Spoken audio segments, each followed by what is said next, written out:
Hi friends, ಮತ್ತೊಂದು ವಿಡಿಯೋಗೆ ಸ್ವಾಗತ. ನಾವಿವಾಗ ಹೋಗ್ತಿರೋದು ಇರ್ಪು ಫಾಲ್ಸಿಗೆ.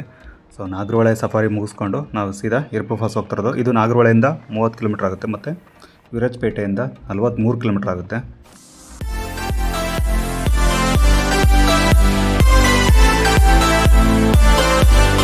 ಇನ್ನು ಮಡಿಕೇರಿಯಿಂದ 75 ಕಿಲೋಮೀಟ್ರ್ ಆಗುತ್ತೆ. ನಮ್ಮ ಹಾಸನದಿಂದ 143 ಕಿಲೋಮೀಟ್ರ್ ಆಗುತ್ತೆ.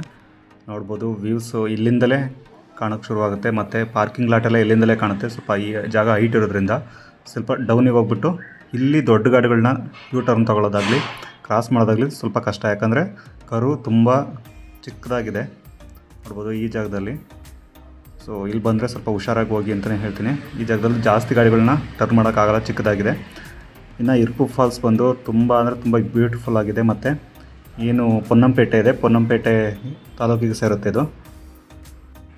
ನೋಡ್ಬೋದು ಈಗ ಆಲ್ರೆಡಿ ಪಾರ್ಕಿಂಗ್ ಏರಿಯಾ ಕಾಣ್ತಾ ಇದೆ. ಸೊ ಪಾರ್ಕಿಂಗ್ ಯಾವುದೇ ರೀತಿ ತೊಂದರೆ ಇಲ್ಲ, ಎಷ್ಟು ಗಾಡಿ ಬಂದರೂ ಸಹ ಪಾರ್ಕ್ ಮಾಡ್ಬೋದು. ತುಂಬ ಅಂದರೆ ತುಂಬ ಕ್ಲೀನಾಗಿದೆ, ನೀಟಾಗಿದೆ. ಮತ್ತು ಇದಕ್ಕೆ ಎಂಟ್ರಿ ಚಾರ್ಜಸ್ ಇರುತ್ತೆ ಇರ್ಪು ಫಾಲ್ಸ್ಗೆ. ಪರ್ ಹೆಡ್ಡು 75 ರುಪೀಸ್ ಇರುತ್ತೆ. ಇಲ್ಲೇ ಬೋರ್ಡ್ ಆಗಿರೋದನ್ನು ನೋಡ್ಬೋದು. ಸೊ ನಾವು ಈ ಕಡೆ ಪಾರ್ಕ್ ಮಾಡಿ ಇಷ್ಟು ದೂರ ಪಾರ್ಕ್ ಮಾಡಿದರೂ ಸಹ ಹತ್ರ ಹೋಗ್ತಾ ಸೌಂಡ್ ಸಖತ್ತಾಗಿ ಕೇಳಿಸುತ್ತೆ ಫಾಲ್ಸಿಂದು. ಇನ್ನು ಇಲ್ಲೇ ದೇವಸ್ಥಾನ ಇದೆ, ದೇವಸ್ಥಾನದಲ್ಲಿ ಹೋಗಿ ದರ್ಶನ ಮಾಡ್ಕೊಂಡಾದರೂ ಹೋಗ್ಬೋದು. ಇನ್ನು ಆಗಲ್ಲ ನಮಗೆ ಟೈಮ್ ಇಲ್ಲ ಅಂದರೆ ಸಹ ಟಿಕೆಟ್ ತೊಗೊಂಡು ಸೀದಾ ದರ್ಶನಕ್ಕಾದರೂ ಹೋಗ್ಬೋದು. ಇದು ಮೇನ್ ಪಾರ್ಕಿಂಗ್ ಏರಿಯಾ. ಇದು ಮಳೆ ಟೈಮಲ್ಲಿ ಬಂದರೂ ಇನ್ನೂ ಸಖತ್ತಾಗಿ ಕಾಣುತ್ತೆ. ಇದು ಆ್ಯಕ್ಚುಲಿ ಮಳೆ ಟೈಮಲ್ಲ, ಬೇಸಿಗೆ ಟೈಮ್ ಬಂದಿದ್ದರೂ ಸಹ ಅಷ್ಟು ಬ್ಯೂಟಿಫುಲ್ಲಾಗಿದೆ. ಇಲ್ಲಿ ಇರ್ಪು ಶ್ರೀ ರಾಮೇಶ್ವರ ದೇವಸ್ಥಾನ ಇದೆ. ಸೊ ಇಲ್ಲಿ ದರ್ಶನ ಮಾಡಿಕೊಂಡು ನಾವು ಸೀದಾ ಇರ್ಪು ಫಾಲ್ಸಿಗೆ ಹೋಗ್ತಾ ಇರೋದು. ಇಲ್ಲಿ ಲೆಫ್ಟಲ್ಲಿ ಇದೆಯಲ್ಲ, ಸೊ ಇಲ್ಲಿ ಟಿಕೆಟ್ ತೊಗೋಬೇಕಾಗತ್ತೆ.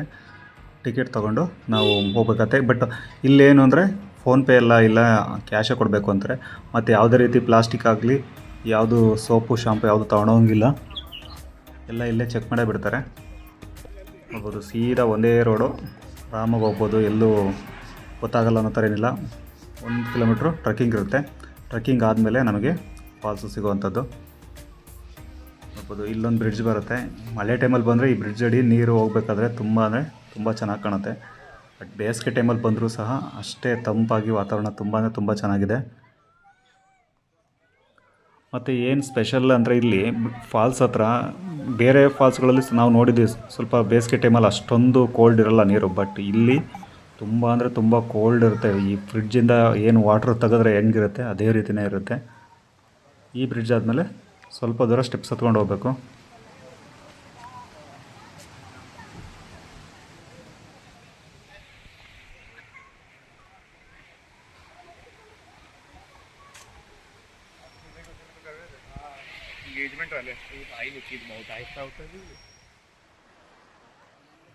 ಈ ಆರ್ಚ್ ಹತ್ರ ಬಂದ ತಕ್ಷಣ ನಮಗೆ ಫಾಲ್ಸಿಂದು ಸೌಂಡ್ ಕೇಳ್ಸೋಕ್ಕೆ ಶುರುವಾಗುತ್ತೆ. ಇನ್ನು ಫ್ಯಾಮಿಲಿ ಕರ್ಕೊಬಂದರೆ, ಚಿಕ್ಕ ಮಕ್ಕಳು ಕರ್ಕೊಬಂದರೆ ತುಂಬ ಹುಷಾರಾಗಿರ್ಬೇಕು. ಯಾಕಂದರೆ ಬಂಡೆ ಏನು ನೀರು ಬಿದ್ದು ಸ್ಕಿಡ್ ಜಾರುತ್ತಾ ಇರ್ತವೆ. ಸೊ ಸಾಧ್ಯ ಆದಷ್ಟು ಹುಷಾರಾಗಿ ಬನ್ನಿ, ಹುಷಾರಾಗಿ ಎಂಜಾಯ್ ಮಾಡ್ಕೊಂಡು ಹೋಗಿ. ಯಾಕಂದರೆ ಇಲ್ಲೇನಾದ್ರು ಏಟ್ ಮಾಡ್ಕೊಂಡ್ರೆ ಕೆಳಗೆ 1.5 ಕಿಲೋಮೀಟ್ರ್ ಹತ್ತಿರ 1 ಕಿಲೋಮೀಟ್ರು ನಾವು ನಡ್ಕೊಂಡು ಬರಬೇಕು. ಸೊ ಸಾಧ್ಯ ಆದಷ್ಟು ಹುಷಾರಾಗಿ ಹೋಗ್ಬಿಡ್ತೀನಿ. ಮತ್ತೇನು ತುಂಬ ಕಡ್ದಾದಂಥ ಬಂಡೆಗಳು ಇರೋ ಮಧ್ಯ ಹರಿದು ಹೋಗೋಂಥದ್ದು ನೀರು. ಸೊ ಸಾಧ್ಯ ಆದಷ್ಟು ಹುಷಾರಾಗಿ ಬನ್ನಿ. ಚಿಕ್ಕ ಮಕ್ಕಳು ಕರ್ಕೊಬಂದರೆ ಎಸ್ಪೆಷಲಿ ಬಂಡೆಗಳ ಹತ್ರ ಹುಷಾರು, ಯಾಕಂದರೆ ದೊಡ್ಡವರೇ ಜಾರು ಬೀಳ್ತಾ ಇರ್ತಾರೆ, ಅಷ್ಟು ಪಾಚಿಗಟ್ಟಿರುತ್ತೆ. ನೋಡ್ಬೋದು ಸೀದಾ ಹೋಗೋದಕ್ಕೇನು ತೊಂದರೆ ಇಲ್ಲ, ಯಾಕಂದರೆ ಪಾತ್ವೆ ಚೆನ್ನಾಗಿದೆ.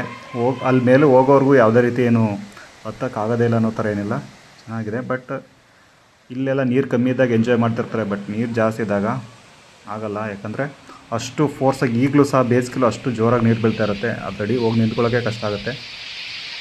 ಇನ್ನು ಅದು ಬಿಟ್ಟರೆ ಇನ್ನು ಇಲ್ಲಿ ಒಂದು ವ್ಯೂ ಪಾಯಿಂಟ್ ಥರ ಕುತ್ಕೊಳ್ಳೋಕ್ಕೆಲ್ಲ ಮಾಡಿದ್ದಾರೆ, ಅದು ಸಹ ತುಂಬ ಚೆನ್ನಾಗಿದೆ. ಮಳೆ ಟೈಮಲ್ಲಿ ಬಂದರೆ ಇಲ್ಲಿವರೆಗೂ ಅಷ್ಟೇ ಹೋಗೋಕ್ಕಾಗೋದು, ಮೇಲಕ್ಕೆ ಹೋಗೋಕ್ಕಾಗಲ್ಲ.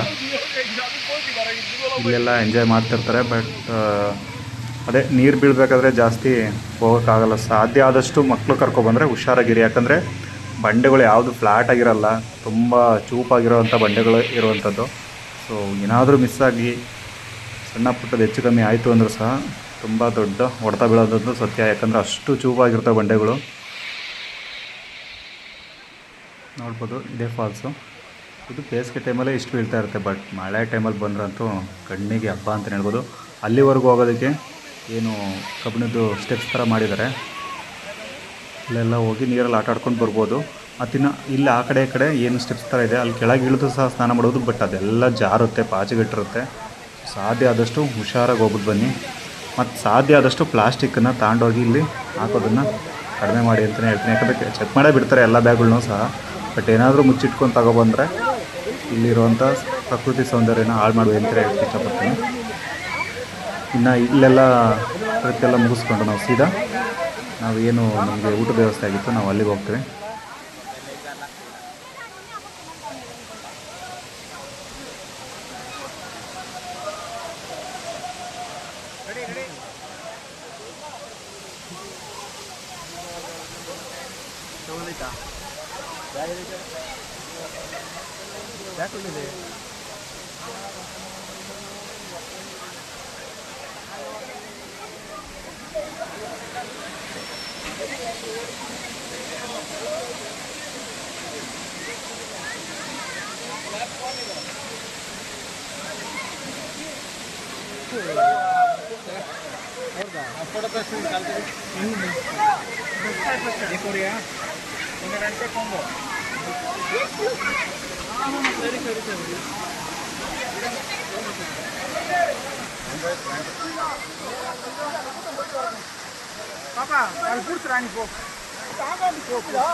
ಈಗ ಫಾಲ್ಸ್ ಎಲ್ಲ ನೋಡಿಕೊಂಡು ಸೀದಾ ಈಗ ನಾವು ನಮಗೆ ಊಟದ ವ್ಯವಸ್ಥೆ ಆಗಿತ್ತಲ್ಲ, ಸೊ ಇಲ್ಲಿ ಬಂದು ಊಟ ಮಾಡಿಕೊಂಡು ಈಗ ನಾವು ಗಾಡಿ ಎತ್ಕೊಂಡು ಹಾಸನಕ್ಕೆ ಹೋಗೋವಂಥದ್ದು.